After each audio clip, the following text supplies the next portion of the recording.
मैं इधर उधर की बात नहीं करता, मैं सीधा मुद्दे पर आता हूं। क्या भीतरघात ने हरवाया कांग्रेस को, न सिर्फ वीरेंद्र राठौड़ को, कांग्रेस को? देखो,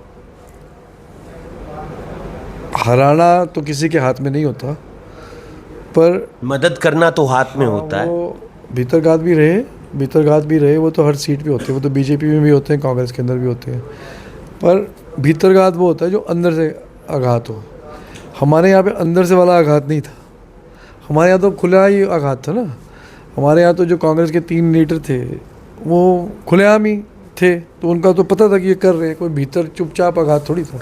नरेंद्र सांगवान ने मदद की वीरेंद्र राठौड़ की, हाँ या ना? देखिए, नरेंद्र सांगवान जी को हम लोग बड़ा मान सम्मान से हम लोग हुड्डा जी खुद लेकर के आए, हाथ मिलाया, सब कुछ किया। परंतु उसके बावजूद नरेंद्र सांगवान जी और उनकी पूरी टीम जो है वो ठीक है, मैं कुछ कहना नहीं चाहता, वो जनता जानती है। साथ नहीं लगे आपके? नहीं, मेरा साथ देने की आवश्यकता नहीं, वो तो पार्टी का साथ नहीं दिया? वो तो बीकता से बीजेपी को ज्वाइन कर ही गए थे, बीजेपी का साथ ही दे रहे थे, खुल के साथ दे रहे थे। भूपेंद्र लाठर भी, आपने वीडियोस देखे होंगे, तो सब लाइव पे है। मैं एक एक करके नाम पर आ रहा हूँ, मैं सीधा नाम पर बात करूंगा। नरेंद्र सांगवान मदद की या नहीं? नहीं, कैसे मदद की, वो तो कह ही चुके थे, तो बीजेपी के साथ खड़े ही थे, बीजेपी लेके वोट मांग रहे थे। देखिए भाई, वो रैली दिखावा थी। देखिए, हमने कोशिश की, हमने लास्ट तक कोशिश की कि भाई परिवार है, टिकट एक कोई मिलती है और उनको टिकट मिलती तो हम उनकी मदद करते। मैंने तो पहले भी की उनकी मदद, जिला परिषद में मैंने चुनाव जीता। भूपेंद्र लाठर हो रहे, वो तो बीजेपी ज्वाइन ही कर चुके हैं, बीजेपी के मन से नारे लग रहे हैं उनके, तो वो भीतरघात थोड़ी है। वो तो सामने से हमें पता है वो इन तीनों की हैसियत 1000-1500 वोट खराब करने की है, वो उन्होंने करी। वहीं से तो आप चुनाव हारे। चलो ठीक है, वो अब ठीक है, जितना वो कर सकते थे उन्होंने करने का प्रयास किया। पर ये लोग नेता नहीं है, पहली बात आप समझ लीजिए। इनमें कोई लीडरशिप वाला गुण भी नहीं है। अब वो बताइए, आप कल वो भूपेंद्र लाठर की वीडियो आउट हो रही है, वो बधाइयाँ दे रहे हैं कैंडिडेट को, अपने नारे लगवा रहे हैं बीजेपी के झंडे के नीचे। असल में ये कांग्रेस कल्चर के लोग नहीं हैं, ये तो इंपोर्ट किए हुए लोग हैं। भूपेंद्र लाठर तो किसी गांव में भी नहीं घुस सकता, आए ना किसी गांव के अंदर, करके दिखाए जलसा करके दिखाए, वो आगे कोई चुनाव लड़के दिखाए, मेरा चैलेंज है। चुनाव खत्म हो चुका है, नतीजे भी आ चुके हैं और करनाल लोकसभा पर बीजेपी ने क्लीन स्वीप किया है। एक नेता हमारे साथ घरोंडा विधानसभा से, जिन्होंने कांग्रेस की टिकट पर चुनाव लड़ा और चुनाव हार गए, लेकिन कांटे की टक्कर थी। उनकी जिंदगी का ये चौथा चुनाव था, लेकिन हार गए। लेकिन उतार चढ़ाव आते रहते हैं। क्या कुछ कहना है वीरेंद्र राठौड़ का इस हार पर, उनसे जानने का प्रयास करेंगे। मलाल है राठौड़ जी? देखिए, दुख तो होता ही है, पर खुशी इस बात की है कि जितने लोग विधायक चुन के आए, उनमें से सिर्फ 5 ही ऐसे आदमी हैं जिनको मेरी जितनी वोट मिली है। मुझे 83,000 वोट लोगों ने दिए, 1,70,000 का पोल है, 83,000 वोट मुझे मिली है। आप बताइए, पूरे करनाल पार्लियामेंट में किसी को 83,000 वोट मिली हो? जो एमएलए बने, कोई 50 पे बना, कोई 56 पे बना, कोई 60 पे बना, पर हम 83,000 लेकर के हारे।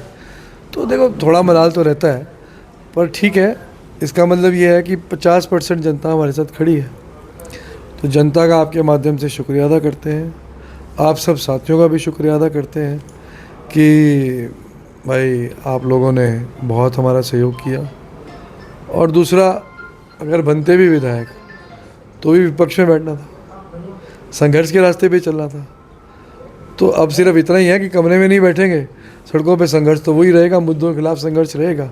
तो अपने साथियों के बीच में है और आगे भी संघर्ष करेंगे। मैं इधर उधर की बात नहीं करता, मैं सीधा मुद्दे पर आता हूं। क्या भीतरघात ने हरवाया कांग्रेस को, न सिर्फ वीरेंद्र राठौड़ को, कांग्रेस को? देखो, हराना तो किसी के हाथ में नहीं होता, पर मदद करना तो हाथ में होता है। वो भीतरघात भी रहे वो तो हर सीट पे होते हैं। वो तो बीजेपी में भी होते हैं, कांग्रेस के अंदर भी होते हैं। पर भीतरघात वो होता है जो अंदर से आघात हो। हमारे यहाँ पे अंदर से वाला आघात नहीं था, हमारे यहाँ तो खुला ही आघात था ना। हमारे यहाँ तो जो कांग्रेस के 3 लीडर थे वो खुलेआम ही थे तो उनका तो पता था कि ये कर रहे हैं, कोई भीतर चुपचाप आघात थोड़ी था। नरेंद्र सांगवान ने मदद की वीरेंद्र राठौड़ की, हाँ या ना? देखिए, नरेंद्र सांगवान जी को हम लोग बड़ा मान सम्मान से हम लोग हुड्डा जी खुद लेकर के आए, हाथ मिलाया हाथ आपने? मिलाया, सब कुछ किया, परंतु उसके बावजूद नरेंद्र सांगवान जी और उनकी पूरी टीम जो है वो ठीक है, मैं कुछ कहना नहीं चाहता, वो जनता जानती है। साथ नहीं लगे आपके? नहीं, मेरा साथ देने की आवश्यकता नहीं, वो तो पार्टी का साथ नहीं दिया? वो तो बीकता से बीजेपी को ज्वाइन कर ही गए थे, बीजेपी का साथ ही दे रहे थे, खुल के साथ दे रहे थे। भूपेंद्र लाठर भी, आपने वीडियोस देखे होंगे, तो सब लाइव पे है। मैं एक एक करके नाम पर आ रहा हूँ, मैं सीधा नाम पर बात करूंगा। नरेंद्र सांगवान मदद की या नहीं? नहीं, कैसे मदद की, वो तो कह ही चुके थे, तो बीजेपी के साथ खड़े ही थे, बीजेपी लेके वोट मांग रहे थे, उनके भाई बीजेपी के तो वो वोट। रैली दिखावा थी? देखिए, हमने कोशिश की, हमने लास्ट तक कोशिश की कि भाई परिवार है, टिकट एक कोई मिलती है और उनको टिकट मिलती तो हम उनकी मदद करते। मैंने तो पहले भी की उनकी मदद, जिला परिषद में मैंने चुनाव जिताया था पोलू सांगवान को, बिल्कुल हार रहे थे चुनाव जिला परिषद। उनके भाई हैं? उनके भाई बिल्कुल हार चुके थे, मुझसे मदद मांगने आए, मेरे एक कार्यकर्ता ने मदद की, मैंने चुनाव जिताया।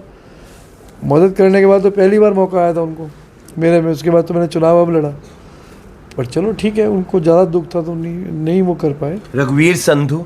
वो तो उनका तो वीडियो सबने देखा ही है, उनका तो वीडियो सबने देखा है, पैसे बांट रहे हैं, तो अब वो तो क्या कह सकते हैं। सतीश रैना कैरवाली? बाकी सबने मदद करी है मेरी, बाकी सब साथियों ने मदद की है, उसके अलावा सब कांग्रेस के एक एक वर्कर ने, साथी ने मेरी मदद एक नाम रह गया है, भूपेंद्र लाठर।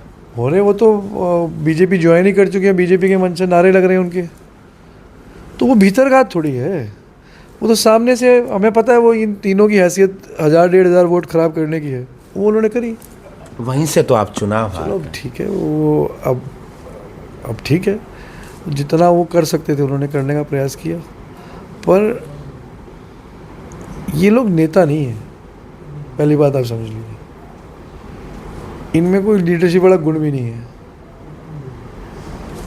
अब वो बताइए आप, कल वो भूपेंद्र लाठर की वीडियो आउट हो रही है, वो बधाइयाँ दे रहे हैं कैंडिडेट को, अपने नारे लगवा रहे हैं बीजेपी के झंडे के नीचे। असल में कांग्रेस कल्चर के लोग नहीं हैं, ये तो इंपोर्ट किए हुए लोग हैं। भूपेंद्र लाठर तो किसी गांव में भी नहीं घुस सकता, आए ना किसी गांव के अंदर, करके दिखाए जलसा करके दिखाए, आगे कोई चुनाव लड़के दिखाए, मेरा चैलेंज है। समझना नहीं चाहिए अब कांग्रेस पार्टी को इस बारे में। मैं जी, देखो, जो कांग्रेस के लोग थे, जो सालों से कांग्रेस में हैं, वो कांग्रेस के साथ ही खड़े रहे। ये लोग तो अब कल कुछ दिन पहले आए हैं, ये कांग्रेस कल्चर इनको पता ही नहीं है। ये तो किसी को रणदीप सिंह ले आए, किसी को कोई ले आया, कोई इनेलो में रहा है सारी उम्र, कोई जेजेपी में रहा है, तो ये तो रीजनल पार्टी के लोग हैं, इनकी सोच भी रीजनल पार्टी जैसी है, तो इनको कांग्रेस के कल्चर का ज्ञान ही नहीं है। कांग्रेस का कार्यकर्ता और भी तो 40 लोग थे जो टिकट मांग रहे थे, मलाल तो उनको भी हुआ होगा, पर वो एक दिन मलाल बनाने के बाद सभी कांग्रेस के साथ खड़े थे। राजीव सेन टिकट मांग रहे थे, वो कांग्रेस के साथ चला रहे थे। राजेंद्र पाल, हमारे बैकवर्ड समाज के बड़े फेस हैं, वो टिकट मांग रहे थे। वो मेरे इलेक्शन इंचार्ज थे, इलेक्शन एजेंट थे मेरे वो, हालांकि हमने आमने सामने टिकट मांगी, मेरा विरोध भी किया होगा टिकट मांगने में सभी साथियों ने, पर उसके बाद जो कांग्रेस में कल्चर के लोग हैं वो वापस अपने कल्चर में ढल जाते हैं। नैनपाल राणा जी हैं, वो मेरे सहयोग करते रहे, सुखपाल संधू जी हैं, वो सहयोग करते रहे। मैंने 3 जगह इंटरव्यू किए, कल मैंने शमशेर सिंह गोगी का किया, आज मैंने त्रिलोचन सिंह का किया, हालांकि वो उम्मीदवार नहीं थे। अब तीसरा इंटरव्यू मैं आपका कर रहा हूँ। तीनों जगह एक ही बात है, वो है ये आपसी फूट, वो अलग अलग। ये आपसी फूट की बात नहीं है भाई, एक आदमी कोई इनेलो से आप आज ले आए 6 महीने पहले और वो मदद ना करे तो तब वो आपसी फूट दिखने लगती है। मेरा कहने का मतलब ये है कि इस कल्चर के लोगों का जो रीजनल पार्टी में रहते हैं, जब आपके पास ऑलरेडी अपने पार्टी के नेता हैं, तो इस प्रकार के नेताओं को इंपोर्ट कभी करना ही नहीं चाहिए पार्टी। इसका समाधान यही है, यही समाधान है। या तो आपके पास नेताओं की कमी हो, आप लेकर के आओ उन्हें, ठीक है ना। अब भूपेंद्र लाठर की हमें कोई आवश्यकता थोड़ी है कांग्रेस के अंदर, या नरेंद्र सांगवान की हमें कोई आवश्यकता थोड़ी है कांग्रेस के अंदर। वो इनेलो में रहते तो ठीक रहते, अगर वो दूसरी पार्टी में रहते तो कभी भी हमें नुकसान नहीं पहुंचा सकते थे। अभी तो वो भ्रम पैदा करते हैं अब थोड़ा बहुत नुकसान पहुंचा दिया। पार्टी में रहने के बाद नुकसान हो जाता है, वो दूसरी पार्टी में ही रहे तो ज़्यादा बेहतर है। तस्वीर क्लियर नहीं हो पाती। नेचुरली भ्रम पैदा होते हैं, वर्करों में भ्रम पैदा करने लगते हैं। ईवीएम पर संदेह का जिक्र हो रहा है या चुनाव में गड़बड़ी का संदेह हो रहा है। चुनाव आयोग में लगातार शिकायतें भी जा रही हैं, क्या आप भी ऐसे? हमने भी की शिकायत, काउंटिंग के दौरान भी की हमने। बहुत सारी मशीनों के नंबर मिसमैच थे। फॉर्म 17 का जो ऑब्जेक्टिव है वो बिल्कुल फ्रस्ट्रेट हो रहा था काउंटिंग के दौरान। कायदे से उन मशीनों की गिनती रोक देनी चाहिए थी। हमने ऑब्जेक्शंस फाइल किए और उसके बावजूद जो है वो गिनती उन्होंने चलाई। तो दुर्भाग्यपूर्ण है, फेयर काउंटिंग के ऊपर एक बड़ा क्वेश्चन मार्क है। फेयर काउंटिंग के ऊपर बड़ा क्वेश्चन मार्क है। क्या क्या हो क्या सकता है आपके हिसाब से? आप लोग क्या चाहते हैं? होगा तो वही जो चुनाव आयोग चाहेगा। तो ठीक है, चुनाव आयोग का कोई फेयर काम इसमें नहीं लगा मुझे, क्योंकि सारे रूल्स को वायलेट किया चुनाव आयोग ने गिनती के दौरान। एक राउंड के बाद ही की गिनती पूरी होने के बाद ही स्ट्रांग रूम से दूसरे राउंड की मशीन निकाली जानी चाहिए। सारे राउंड की मशीनें उन्होंने पहले निकाल ली, जबकि हमने एप्लीकेशंस दे रखी थी कि भाई ऐसा नहीं किया जाना चाहिए। हमने एप्लीकेशंस दी थी कि भाई मोबाइल फ़ोन्स किसी के अलाउड नहीं होने चाहिए। अगर आप हमारे और अपने मोबाइल फ़ोन के लिए हमने कहा था कि as per rule communication room आप सेटअप कीजिए। वो लॉ कहता है, रूल्स कहते हैं। हमारे मोबाइल जब्त करा लिए गए। रिटर्निंग ऑफिसर टेक्निकली अलाउड नहीं है, लीगली अलाउड नहीं है मोबाइल को रखना काउंटिंग हॉल के अंदर। वो मोबाइल लेकर के बैठे रहे। जो ऑब्जर्वर हैं उनके मोबाइल के ऊपर बारी बारी जो थी वो फ्रीक्वेंसी की मैपिंग मोबाइल पे चलती थी। मैंने खुद देखी, मैंने ऑब्जेक्शन किया। वो कहने लगे मेरी शुगर लेवल को चेक करने की मशीन है ये मेरे मोबाइल में, और मैंने चिप लगा रखी है, उससे ये मॉनिटर हो रही है। तो चिप लगा करके, चाहे वो शुगर की हो, इलेक्ट्रॉनिक डिवाइस लगा करके कैसे कोई ऑब्जर्वर, चाहे वो मेडिकल डिवाइस ही हो, ऑब्जर्वर काउंटिंग हॉल के अंदर बैठ सकता है? तो ये सब चीज़ें 99% बैटरी की मशीन्स कैसे हो सकती है? 16 से ज़्यादा मशीनें थी। शमशेर सिंह गोगी का एक बयान आया, कांग्रेस नहीं हारी, हुड्डा कांग्रेस हारी है। क्या आप इससे इत्तेफाक रखते हैं? मैं इस बात से बिल्कुल सहमत नहीं हूँ। उनके बयान से मैं बिल्कुल सहमत नहीं हूँ। उनका व्यक्तिगत बयान हो सकता है, वो अब उसका तो जवाब वही देंगे। आपको नहीं लगता नुकसान हुआ जो तमाम ऐसी बयानबाजी हुई चुनाव के दौरान? कुमारी शैलजा अलग नजर आई। वो तो जवाब कुमारी शैलजा ही देंगी, उसका जवाब तो वही नेता दे सकते हैं जिन्होंने बयानबाजी की। वीरेंद्र राठौड़ का अगला कदम क्या होगा? क्या करेंगे? क्या देखो, राजनीतिक व्यक्ति का कदम क्या है? हम तो विपक्ष में हैं, हमारा तो संघर्ष का रास्ता है। मैं तो अपने साथियों कार्यकर्ताओं के बीच में ही हूँ, मैं बैठा हूँ। कोई आने वाले दिनों में क्या होगा ये सोच के तो राजनीति नहीं की जाती। राजनीति का तो मतलब है हर दिन अपने लोगों की आवाज़ को उठाना, हर दिन का संघर्ष है। 5 साल के बाद क्या होगा, 5 साल के बाद देखेंगे। इंसान टूट नहीं जाता राठौड़ जी? आप इसको तो भली भांति समझ पा रहे होंगे। 4 चुनाव किस लिए टूटने? यही हमारा काम है, हम तो अपना काम कर रहे हैं। नहीं, मैं इंसान की बात कर रहा हूँ, मैं एक नेता की बात नहीं कर रहा हूँ। जब आप एक एक कदम उठाकर ऊपर चलते हैं, मैं 4000 के आसपास का मार्जिन, शायद ये आपके चुनाव में सबसे कम मार्जिन यही था। नहीं, इससे कम भी रहा है मेरा, 800 का भी रहा है। 800 का भी रहा है।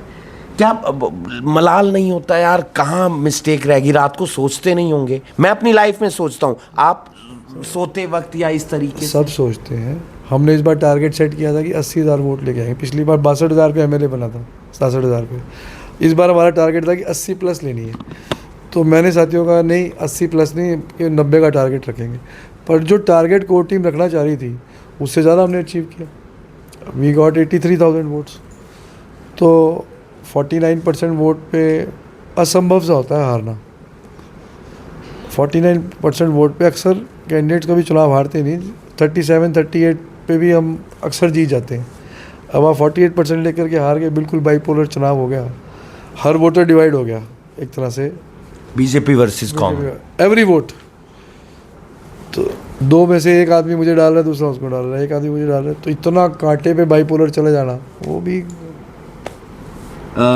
संगठन एक बहुत बड़ा मुद्दा बन चुका है और उस पर शायद विचार भी होना संगठन चाहिए। हमारा मजबूत है। यहाँ पे विधानसभा में हमारा संगठन बहुत मजबूत है। पूरे प्रदेश में? अब प्रदेश का तो लेवल मैं नहीं कह सकता, मैं तो अपने इलाके की बात कर सकता हूँ। यहाँ बड़ा मजबूत है संगठन।